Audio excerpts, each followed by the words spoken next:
السلام علیکم ورحمۃ اللہ وبرکاتہ۔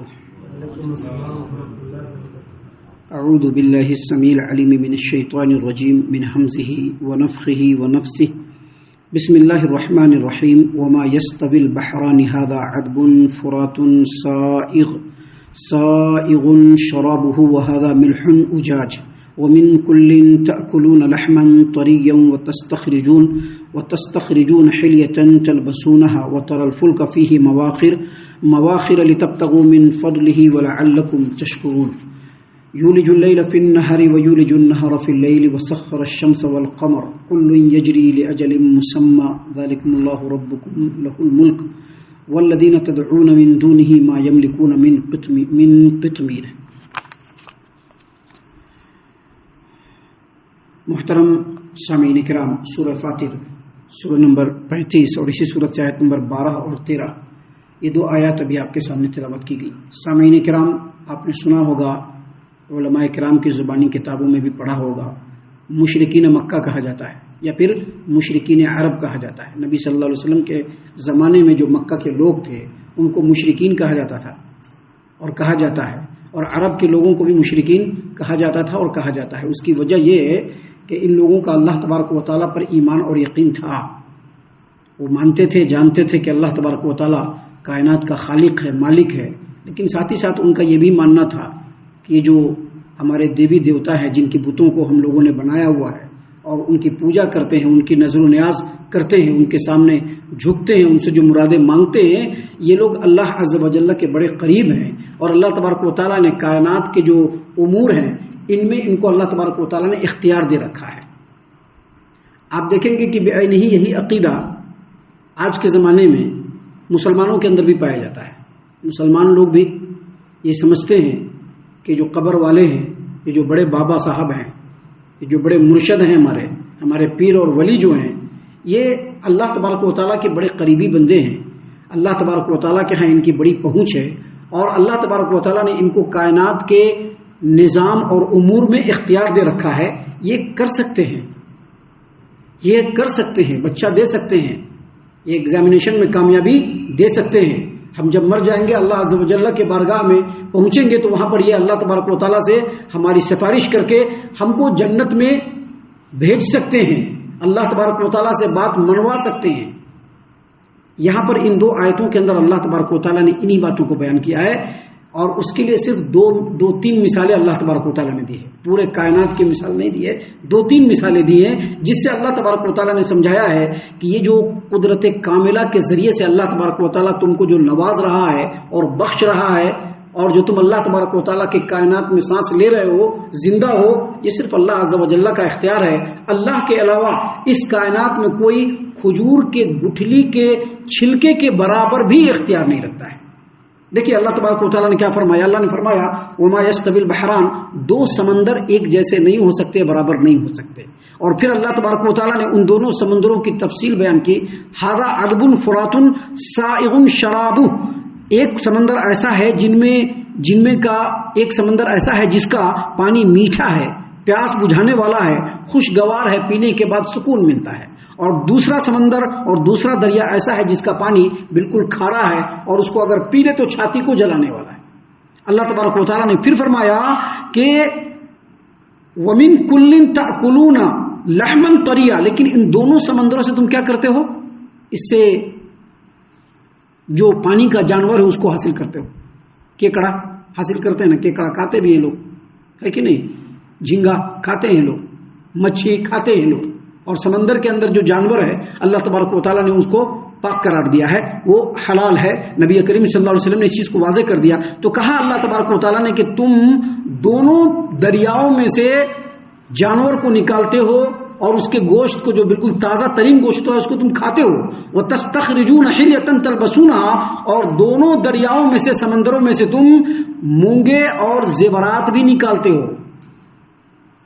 اللہ نے قرآن کریم میں فرمایا نا یخرج منہم اللؤلؤ والمرجان۔ سامعین کرام، آپ نے دیکھا ہوگا، سنا ہوگا، آپ کو پتا ہوگا، تجربہ ہوگا کہ دریاؤں کا پانی، جھیلوں کا پانی، جو پوکھر ہوتا ہے، تالاب ہوتا ہے، اس کا پانی میٹھا ہوتا ہے، اس کے مقابلے میں سمندر کا پانی کیا ہوتا ہے، بالکل کھارا، کڑوا اور کسیلا ہوتا ہے۔ میٹھے پانی کو آدمی پی بھی سکتا ہے، اس کو یوز بھی کر سکتا ہے، وہ فرحت بخش بھی ہوتا ہے، تازہ ترین بھی ہوتا ہے، اس کو پینے سے انسان کو حیات ملتی ہے. جبکہ اس کے مقابلے میں جو سمندر کا پانی ہوتا ہے، سمندر کا پانی بالکل کھاڑا اور کڑوا ہوتا ہے، اس کو پینا تو بہت دور کی بات ہے، اس میں غسل بھی آدمی ہمیشہ نہیں کر سکتا ہے. کبھی کبھار غسل کر لیا تو کر لیا، ہمیشہ غسل نہیں کر سکتا ہے کیونکہ وہ انسان کو نقصان پہنچا سکتا ہے. اور یہ بھی آپ نے سنا ہوگا قرآن کریم کے آیات کی روشنی میں کہ 2 دریا ہوتے ہیں جو بالکل ایک ساتھ چلتے ہیں. اس میں ایک کا پانی کیا ہوتا ہے؟ کھارا اور کڑوا ہوتا ہے، اور دوسرے کا پانی بالکل میٹھا ہوتا ہے، اور دونوں کے درمیان اللہ تبارک و تعالیٰ نے ایک اور بنا کر کے رکھا ہوتا ہے جس سے یہ پانی اس میں مکس نہیں ہوتا ہے اور یہ پانی اس میں مکس نہیں ہوتا ہے. دونوں دریا کے پانی کو آپ نکال کر کے اسی وقت ٹیسٹ کریں گے آن دا اسپوٹ تو آپ کو پتا چلے گا کہ اس ادھر کا جو پانی بالکل کھارا ہے اور کڑوا ہے اور ادھر کا پانی میٹھا ہے. اللہ تبارک و تعالیٰ کی یہ قدرت کی ایک الگ کاریگری ہے. لیکن اللہ تبارک و تعالیٰ نے اس آیت کریمہ میں بیان کیا ہے کہ یہ جو 2 دریا ہے جو دونوں سیم چل رہا ہے، ایک کا پانی کھاڑا ہے اور دوسرے کا پانی کڑوا ہے، لیکن دونوں کے اندر ابھی میٹھا پانی تو فائدہ مند ہے، کھاڑا پانی فائدہ مند نہیں، لیکن اس کے باوجود اللہ نے اس کے اندر فائدہ رکھا ہے. کیا فائدہ رکھا ہے؟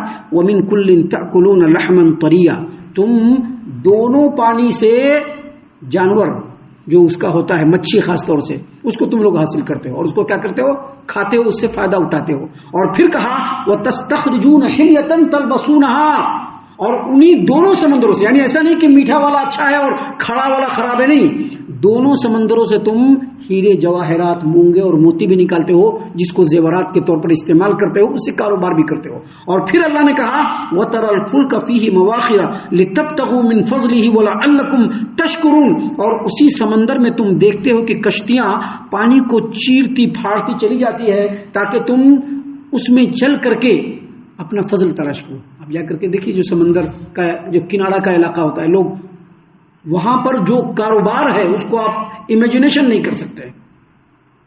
جہاں جہاں پورٹ ہے، جہاں جہاں بندرگاہ ہے، جہاں جہاں جو ہے اس طرح کا جو ہے نظام ہے سمندر کے کنارے، وہاں پر جو کاروبار ہوتا ہے اس کے بارے میں آپ سوچ بھی نہیں سکتے. صرف مچھی کا کاروبار نہیں ہوتا ہے، بڑے بڑے ڈیک آج جو دنیا میں ادھر سے ادھر ادھر سے ادھر جو سامان آتا ہے ایکسپورٹ اور امپورٹ ہو کر کے، اس میں 90% جو ہوتا ہے وہ پانی کے ذریعے سے ہی آتا ہے. ہوائی جہاز کے ذریعے سے بہت کم جاتا ہے، لیکن پانی کے ذریعے سے زیادہ آتا ہے. تو اللہ نے فرمایا اسی سمندر میں تم دیکھتے ہو کہ کشتیاں پانی کو چیرتی پھاڑتی چلی جاتی ہیں، ایسے سفر سے تم اللہ کا فضل تلاش کرتے ہو. یعنی بزنس و کاروبار ہوتا ہے جس سے تمہارے گھر چلتے ہیں، جس سے تمہارا سماج چلتا ہے، جس سے پورا شہر بلکہ پورا ملک چلتا ہے. یہ سارا کام جب اس طرح سے اللہ عز و جل نے نظام بنا کر کے رکھا ہے تو اس میں اللہ کے علاوہ کوئی اس میں اللہ کا اختیار نہیں رکھتا ہے، اللہ کے ساتھ کوئی اختیار نہیں رکھتا ہے. اللہ نے فرمایا کہ یہ سارا کام اللہ نے اس لیے کیا تاکہ تم اس کا شکر ادا کرو. اور ہم بتلا دیتے ہیں شکر ادا کرنے کا مطلب یہ ہے کہ انسان کے اندر توحید اس کے رگو پے میں سرایت ہو. جو انسان توحید والا نہیں ہے وہ انسان شکر گزار بھی نہیں ہو سکتا ہے.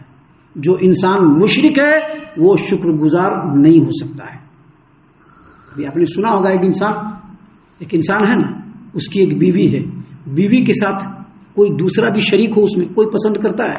اللہ عز و جل تو اس سے بھی زیادہ باغیرت ہے کہ اللہ عز و جل جب پورے کائنات کو تنہا یہ سب چیز دے رہا ہے تو اللہ تبارک و تعالیٰ کے توحید میں کسی کو شریک کرنا یہ اللہ کی شکر گزاری نہیں بلکہ نمک حرامی ہے. اس لیے اللہ نے کہا کہ اللہ نے تم کو جو اتنا نوازا ہے اس کے پیچھے جو اصل مقصد ہے وہ یہ کہ تم اللہ کا شکر ادا کرو، اللہ کے علاوہ کسی کے آگے مت جھکو. سامعین کرام، اس آیت کریمہ میں اس بات کو بیان کرنے کے بعد آگے اللہ نے فرمایا یولج اللیل فی النہار و یولج النہار فی اللیل، وہ رات کو دن میں اور دن کو رات میں داخل کرتا ہے. اور پھر فرمایا وسخر الشمس والقمر، اور اس نے سورج اور چاند کو کام پر لگا دیا ہے.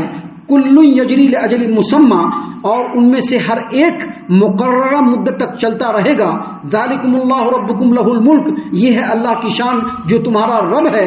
لہ الملک، اسی کے لیے بادشاہی ہے. والذین تدعون من دونہ ما یملکون من قطمیر، اور اللہ کو چھوڑ کر جن جن کو تم پکارتے ہو وہ کھجور کے گٹھلی کے چھلکے کے برابر بھی کائنات میں کچھ بھی اختیار نہیں رکھتے. وہ کہتے ہیں نا دستگیر ہے، دستگیر ہے، دستگیر بابا بولتے ہیں. کیوں دستگیر بولتے ہیں؟ دستگیر اس کو کہتے ہیں کہ جب انسان مصیبت میں ہو فوراً آ کر اس کا ہاتھ تھام لے. جب انسان مصیبت میں ہو، چاہے وہ کہیں کا بھی انسان ہو، کسی جگہ کا بھی انسان ہو، جیسے وہ مصیبت میں ہو آ کر اس کے ہاتھ کو تھام لے. اس کو کیا کہتے ہیں؟ دستگیر، داتا کہتے ہیں. داتا، یہ ہمارے بابا جو ہے وہ داتا ہیں. داتا کس کو کہتے ہیں؟ جو ہر ایک کو دینے والا ہو، اس کو کیا کہتے ہیں؟ داتا. لوگ کہتے ہیں غوث العظم. غوث العظم کیوں کہتے ہیں؟ غوث العظم اس لیے کہتے ہیں کہ سب کی فریاد کو سننے والا. لیکن یہ سارا کام کس کا ہے؟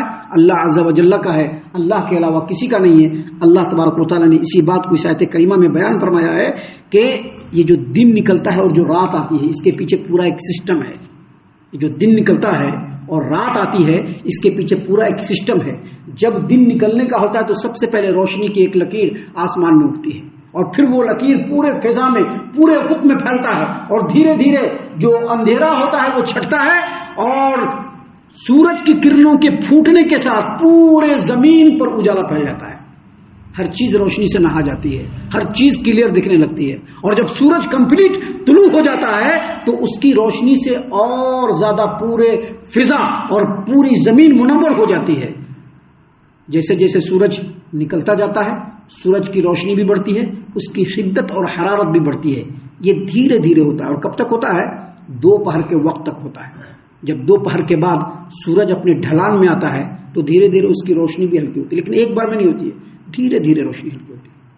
ہلکی ہوتے ہوتے ہوتے ہوتے جب سورج غروب ہوتا ہے، جیسے ہی اس کے تھوڑی ہی دیر کے بعد آپ دیکھیں گے کہ پورے فضا میں اندھیرا اور تاریکی چھا جاتی ہے اور روشنی ختم ہو جاتی ہے. پوری جو زمین ہے وہ تاریک ہو جاتی ہے.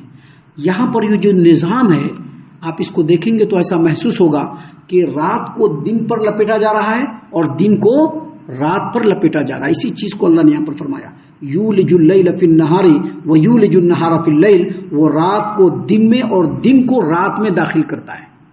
وہ رات کو دن میں اور دن کو رات میں داخل کرتا ہے. اور مزید کہا وسخر الشمس والقمر، اس نے سورج اور چاند کو مسخر کر کے کام پر لگا دیا ہے.